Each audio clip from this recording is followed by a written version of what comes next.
Major support for these broadcasts is provided by New York Community Bank, Chase Commercial Term Lending, Chelsea Lighting, Capital One Bank, Perfect Building Maintenance, Genova Burns, Giantomasi and Webster, Kilroy Architectural Windows, New York's Window Company, the Wyckoff Group, Greenberg Traurig, LLP, M&T Bank.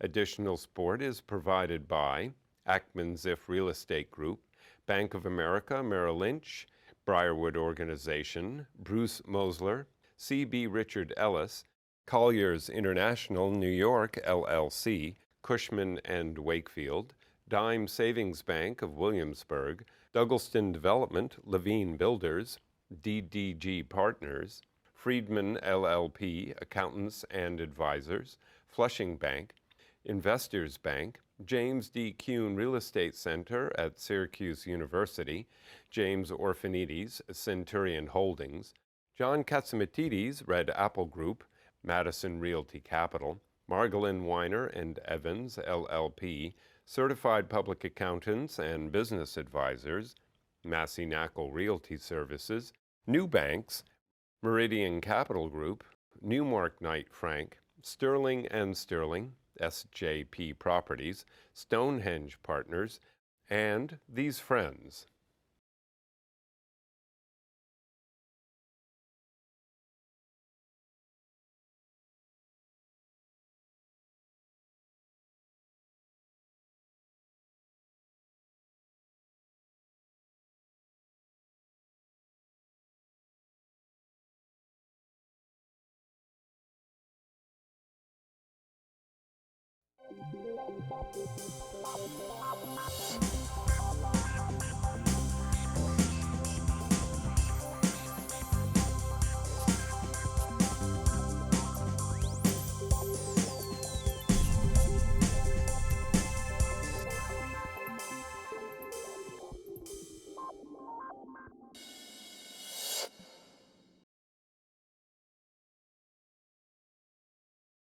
The residential market in New York City is not strong. It's hot. It's hot and hot and hot.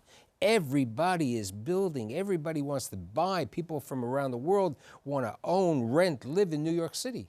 So today I've assembled the 4 people who are doing a lot of work in New York City, even in the boroughs, in telling us their opinions of where they see the market and who's buying, who's not buying, and what's happening today. My guests today include Scott Alper, who is the principal at the Wyckoff Organization, Lori Golub, who's the general counsel and the COO at HFZ Capital, Mike Namer, who is the principal and CEO of Alf Development, and last but definitely not least, David von Spreckelsen, who is the president of Toll Brothers City Living. So, David, I remember a couple of years ago when you were on the show, when the world was a little slow, perhaps 6 years ago, when you started in Williamsburg, before Williamsburg was really hot. Yeah. Where do you see the market? What's the greatest opportunity? Where can a developer build, if they can build? Because Mike is going to say it maybe is a little prohibitive to build. No, I would say we've been focusing mostly on Manhattan since we got started. I lived in Brooklyn. The office was in Brooklyn. We started there with some Brooklyn properties, starting on a smaller scale. That's the problem of convenience. You want to be nearby. You're lazy. You don't want to schlep around. Well, we were also dipping our toe into the market because it was new for Toll Brothers. So we got started at a little bit of a smaller scale. But now we're focusing mostly on Manhattan, and mostly on the best neighborhoods of Manhattan, because that's really where you have the biggest upside. You can do projects in Brooklyn. There's always going to be, I believe, a cap to what you're going to be able to sell for. You'll pay a little bit less for the land, you'll pay the same amount for the construction, and you'll just have a limited upside. So we're now undertaking our second project on the Upper East Side. We're doing a project in Gramercy, doing a project on Park Avenue South. And that's really been our focus. You're not going to go back to Long Island City? I remember when you had the lofts in Long Island City. Yeah, Fifth Street lofts. We did fairly well there, but again, I think there's a limit on what you can sell for there. And we were talking in the pre-show about the lack of 421A, and I think that it makes it really, really hard to do sites in places like Long Island City and places in Brooklyn that aren't super prime. And I think it makes the land in some of those places worth almost nothing. I mean, there's sites I would pay nothing for, and I think they'll probably stay parking lots or whatever they are, but it makes it really hard without 421A. Mr. Alpert, you grew up in Long Island, but you have major. I mean, you've owned some rentals. You had the property that you sold to UDR downtown, but today, you're on your two major developments are Charles Street and 1107 Broadway. Where do you see the numbers? Where do you see the world, and who's going to be buying these units?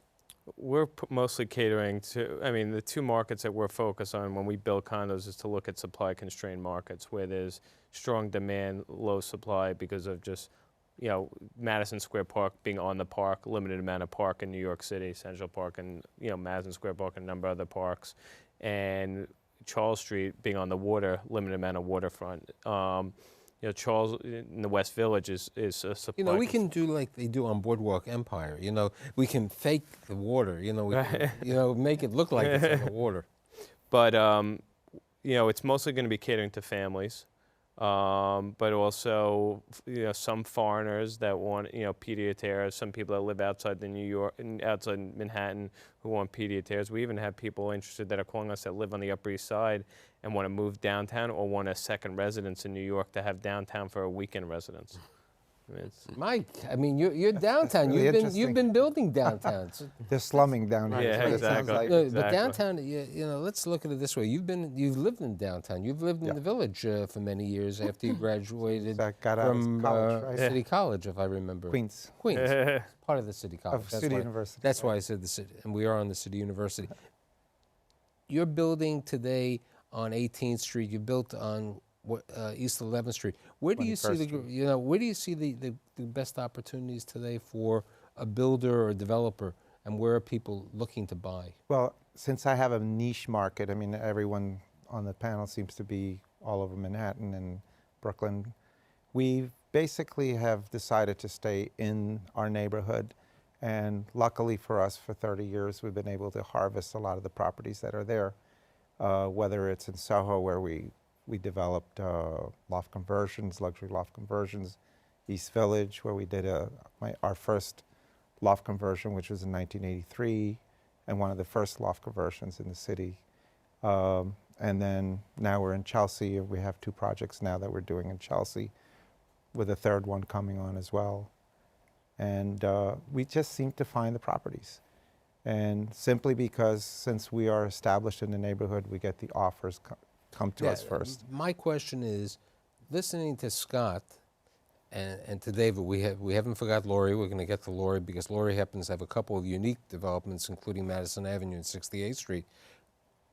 Who are the people? What's the personality, the age, the character of the buyer in the units today in the last couple of years? We have a very diverse type of product because we make our product to the neighborhood. For example, when we worked in Soho, we did very high-end luxury 3,000 square foot apartments. When we went to the East Village, we did first-time buyer, one-bedroom, two-bedroom apartments, which sold very well during the downturn because they didn't have anything to sell. They were just immediately going in with whatever asset they had, so it worked very well. And now our new project, which is the Chelsea Green project on 21st Street, we're finding the way we mix the building, we have a full cut across the board of people looking for one bedrooms, single people, families, and now even the more luxurious apartments that are on the tower side of the building. But what we're finding is that people are coming downtown because they're finding it a lot more friendly for families. There are new schools popping up, like the Avenue School. I find that families are coming, they're looking for bigger apartments, and they're willing to pay the 40 grand per kid for 4 kids, and it just, which floors me to see that, because that's every year. Post-tax, and Every then year, post-tax That's dollars. every- and and it's post-tax You dollars. have to donate to the school. above Exactly. that, or you don't get in. Exactly, and so they're rushing down, and since I've been a resident of the area and I've seen the change from a bohemia type of lifestyle that it was to now, to when we moved to the West Village, when I had my kids and we had a house there, it started becoming more families, and so I think it's a better integration of different types of people, but they all like to live in an area which is more human scale. And I think that's what really resonates in the areas that we build in.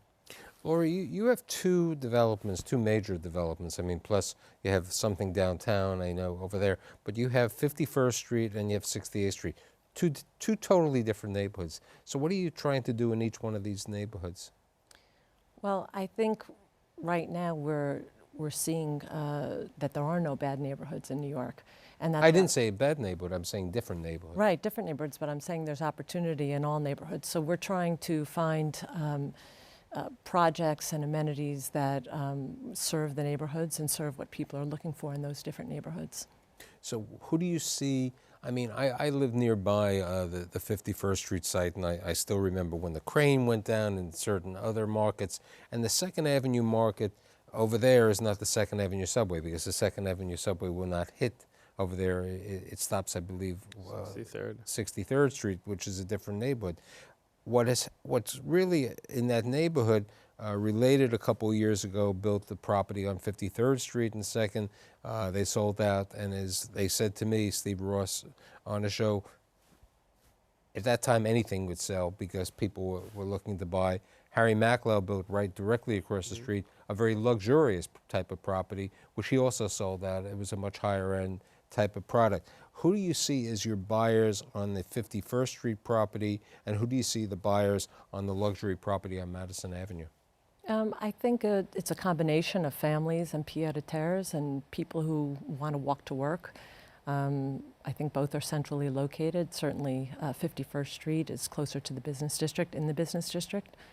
I think probably more families up on 68th Street. Certainly going to be a luxury market. Here's a question with regard to which affects all of you.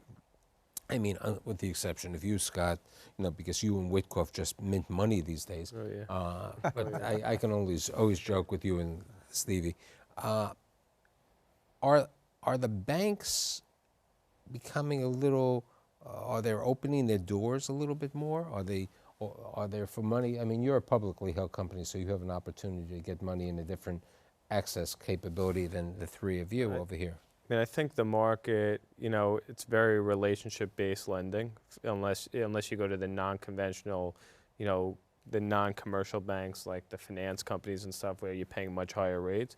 For the most part, it's commercial lending and all relationship-driven lending. So if you have relationships, you have a depository base in the bank, you can get financing. I mean, it's not the financing of 2007. It's much more conservative.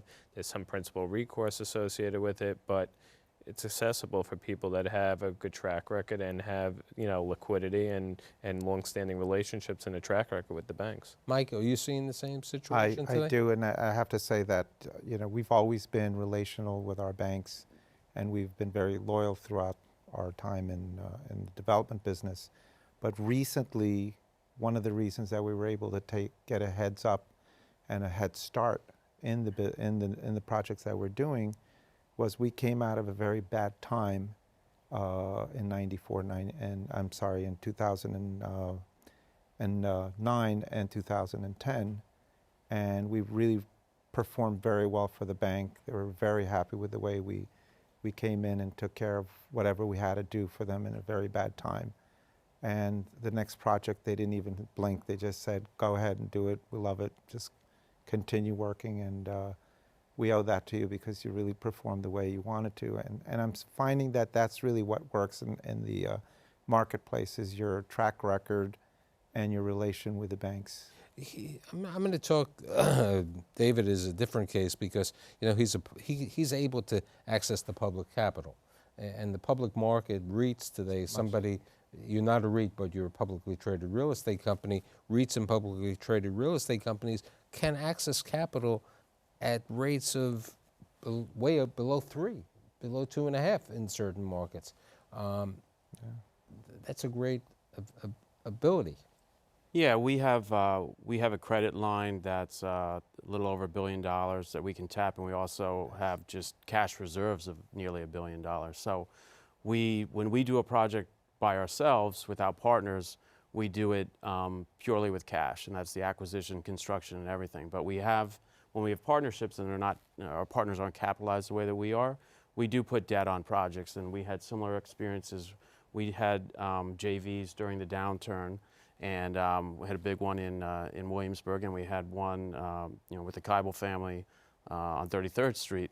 And in both of those instances, We remember that one very well. yes, in both of those instances, we stood by our word. We got through it. The banks are very happy with us, and if we will be going out for debt for our project with Starwood coming up in Brooklyn, the hotel and condo project, and we've fostered really good relationships by getting through the tough times with the banks when other people might have walked away. You know, it's very interesting that three of you, I don't know about Mike, but I know three of you have bought a lot of, let's say, bank debt on sites which didn't work out, and you've taken over and have become opportunistic, okay, on what you've done on 51st Street, let's say, and some of the other properties that you and Zio have been involved with. You yourself, 515 East 72nd Street and a couple of other ones. Are there opportunities today for broken deals, or those broken deals gone? They're gone. For the most part, they're gone. They're gone. We were all lucky to take advantage of some of them. No, I They're mean, gone. because you've been opportunistic. Yeah. But I don't believe that there are that many opportunities. And the deals that were broken, that lenders didn't move out, they were patient, and they ended up doing great by being patient. The lenders that sold early were the ones that ended up having to give a discount, but the ones that hung in there, most of them got par. There's probably still some that are available, but not in neighborhoods where we'd want to Like do business. secondary. I think there was a time, obviously, during the boom where you could do no wrong anywhere, and people were doing projects all over the place. but- It's very interesting you bring this up. I do remember, because one of my good friends is Tom Lighton, of the City Investment Fund, and he had done a project, a couple of people had done projects in Riverdale. Now, Riverdale is a beautiful neighborhood, a great market, and the two people who built projects in Riverdale were both failures. Yeah. The deal that Tom Lighton did, they sold to Columbia University. Ron's deal. Ron's deal. And the other deal, Joe Crawford, still 7 years later, I don't know how it's survived. So, as somebody might say, there are no bad neighborhoods. There really may not be poor neighborhoods in Manhattan. But someone came to me recently and said, it was a bank asking my opinion about lending to build single-family homes or two-level homes in City Island. And I said, City Island's a nice section if you want to go to a restaurant, but I'm not certain. Or fishing. If it's a market for single-family, but it's on the water now. We've heard about the water.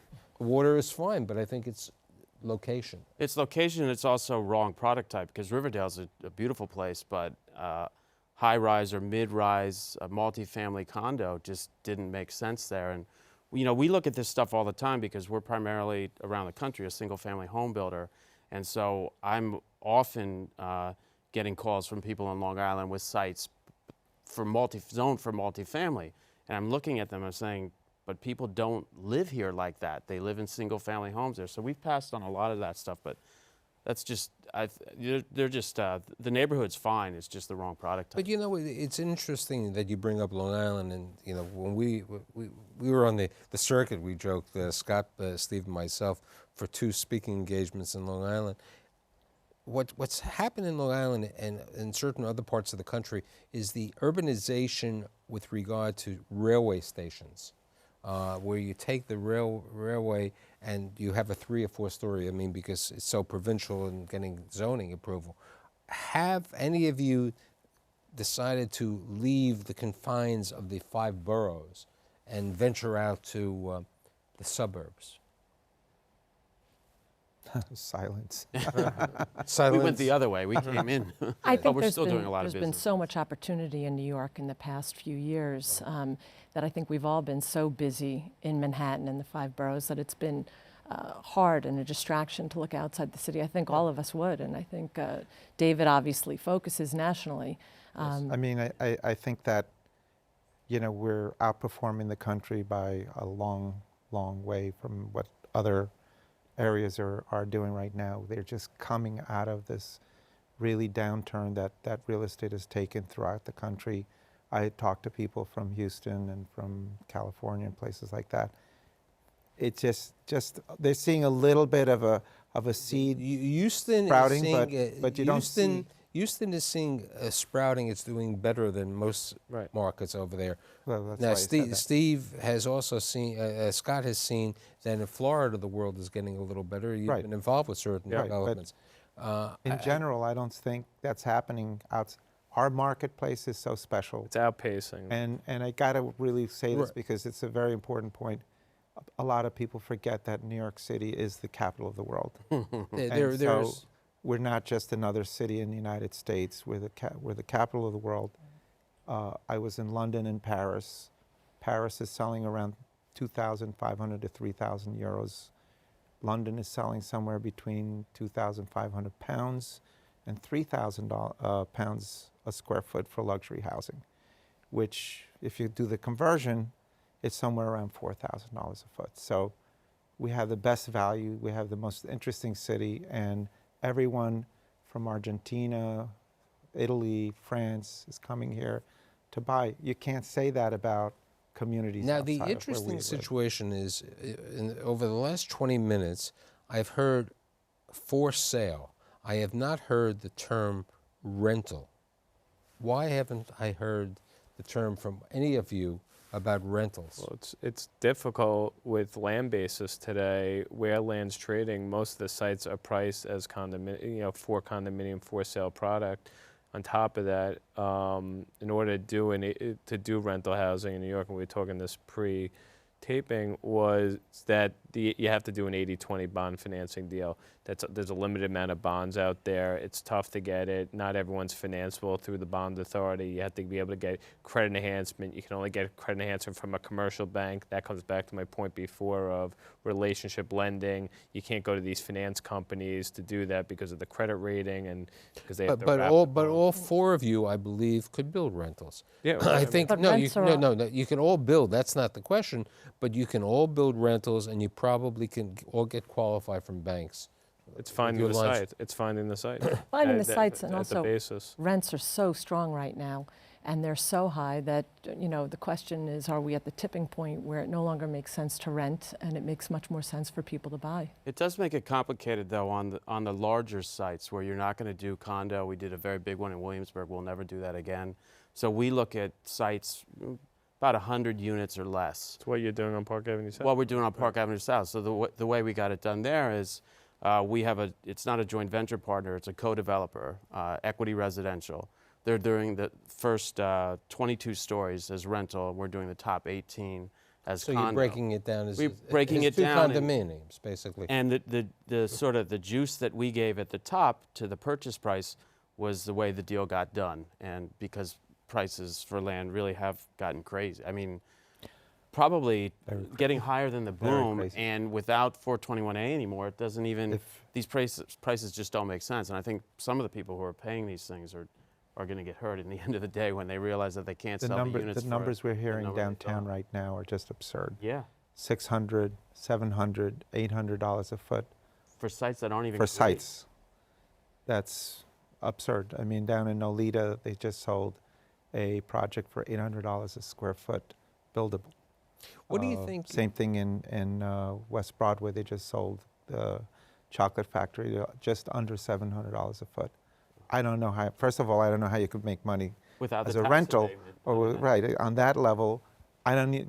Then you're talking about $4,000 a foot, is what your product has to come into with all the related costs that come into that, and now, there's very few properties now, and with the boom that we're seeing, there's a lot of people running and trying to grab anything that's out there. Now, So how makes it even more difficult for the rental.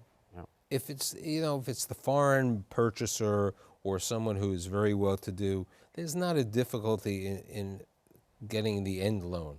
How are you seeing the ability of certain borrowers? Because people are telling me it's still difficult to get end loans today.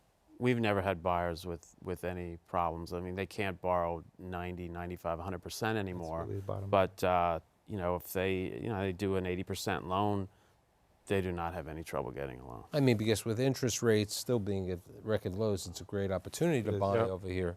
Absolutely. What about, what if they change the tax law and the deductibility? Any thoughts about that? Anyone would like to? Well, I had made the point before that I think that's not really the bigger issue at the end of the day, because there is a cap.